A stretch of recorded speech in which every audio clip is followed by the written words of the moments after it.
ይህን ሁሉ ያደረግኩት ለአንተ ብዬ ነው። አባትነቴን ተወጥቻለሁ። አሁን ደግሞ የልጅነትን ተራ መወጣት ያንተ ጊዜ ነበር። ሰላም ውድና የተከበራችሁ የድል ቤተሰቦቼ እንደምንሰነበታችሁ።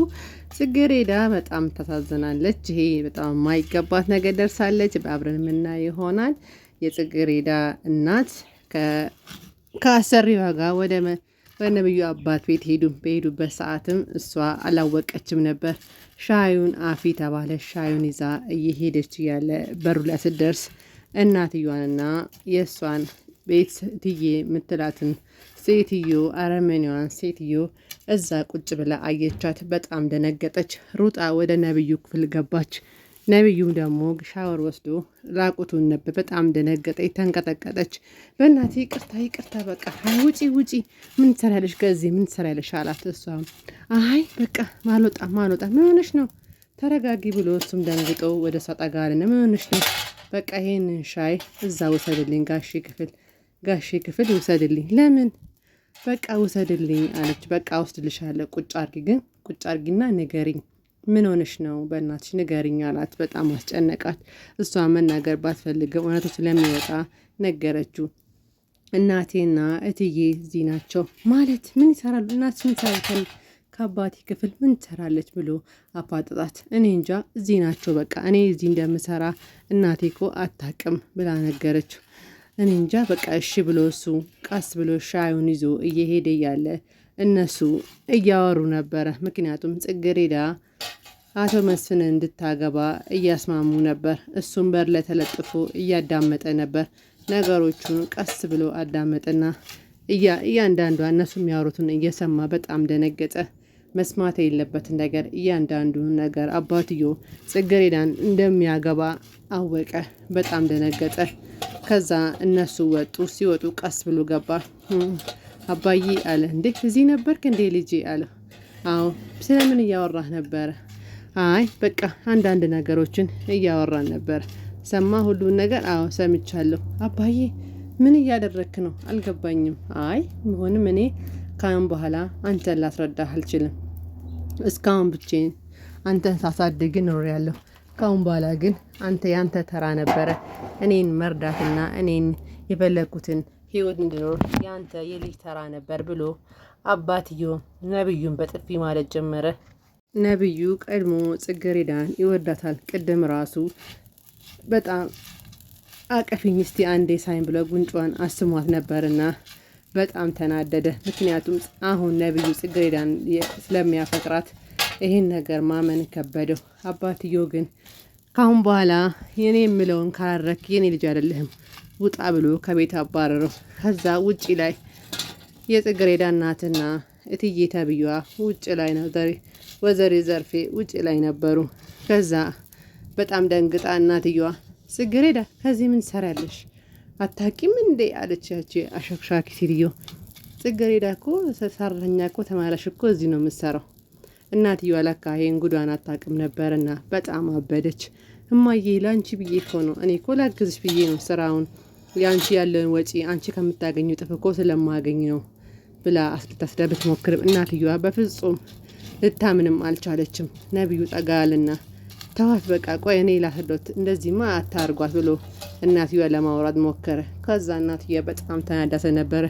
ነብዩንም ገፍተር አድርጋ ልጅቷን ይዛ ወደ ቤቷ እየሮጠች ሄደች። ምክንያቱም እናትየዋ አትፈልግም። እኔ እኮ እስካሁን ድረስ ሰው ቤት ተቃጥዬ የምሰራው ለአንቺ ብዬ ነው።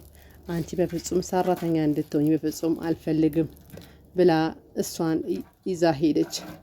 እና ያቺኛዋም ደግሞ አሸክሻኪ በሉ በቃ ቤት ይሻላችኋል፣ ወደ ቤት ገብታችሁ እዛ ጉዳችሁን ጨርሱ፣ እዚህ ሰው ቤት አትበጥብጡ ብላ ከኋላ እየሄደች ጽጌረዳን ጎትታ ወደ ቤት እየሮጠች ሄደች። ነብዩና ሄቨን ደግሞ ትምህርት ቤት ተገናኙ። ሄቨን በጣም ደስ ብሏት ነበረ። ምክንያቱም ጽጌረዳ የነብዩን አባት ካገባች እሷ ደግሞ ነብዩን የማግባት ተስፋ ነበራት። በጣም ደስ ብሏት ስታይ ምን ሆነሽ ነው ይሄ ነገር ታውቂ ነበር እንዴ ብሎ ጠየቃት።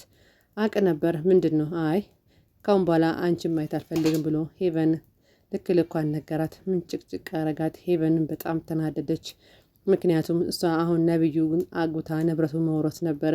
ጽጌረዳ ሽማግሌውንም ብታገባ ግድላትም፣ ምክንያቱም እሷን ፈልገው ነብዩን ነው። ሲቀጥል ንብረቱን ስለሆነ በጣም እሷን አናደዳት። ካሁን በኋላ ላይሽም አልፈልግም፣ ሁሉን ነገር እያወቅሽ ለምን አልነገርሽኝም ብሎ ከፍ ዝቅ አድርጎ ሰደባት ነብዩ።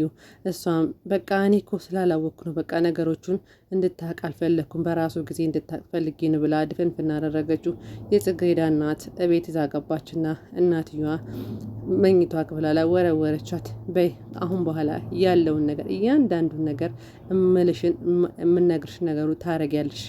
እኔ እስካሁን ድረስ የሰው ቤት የምቃጠለው አንቺ ተመርሽ ለውጥ እንድታመጪ እንጂ ሰው ቤት ገረድ እንድትሆኝ አይደለም። ካሁን በኋላ ያልኩሽ የምልሽን ነገር ሁሉ ታረጊያለሽ ብላ እናትየዋ ጽጌረዳን አፋጠጠች። ጽጌረዳ ደግሞ እኔ እኮ እናቴ ለአንቺ ብዬ እኮ ነው ሁሉን ነገር ላግዝሽ፣ አንቺ ለጫና እንዳይሆን ብዬ በፍጹም እኔ ከበደን ብዬሻለሁ፣ እኔ አጣው ብዬሻለሁ ብላ ልክ በጣም ጨወችባት። ጽጌረዳ ማመን አቃታት። የእናትየዋን እንደዚህ መበሳቀት ሊገባት አልቻለም።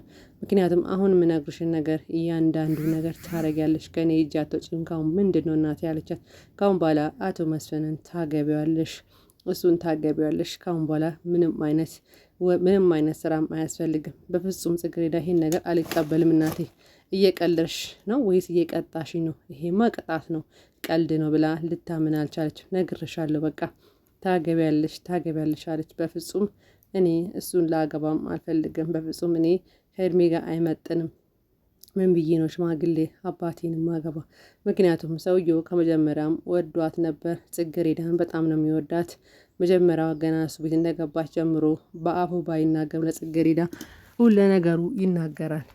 ይህንን ሁሉ ሴራ የሰራች ከቀድሞም የሚታወቀው ወይዘሮ ዘርፌ ነች። ምክንያቱም ስራውን ያውን ሳስበው ስራውን ያስገባችካት ከሱ ጋር እንድትግባባም ነገሮች ሁሉ እንዲተካከሉ ያደረገችው እሷ ነች።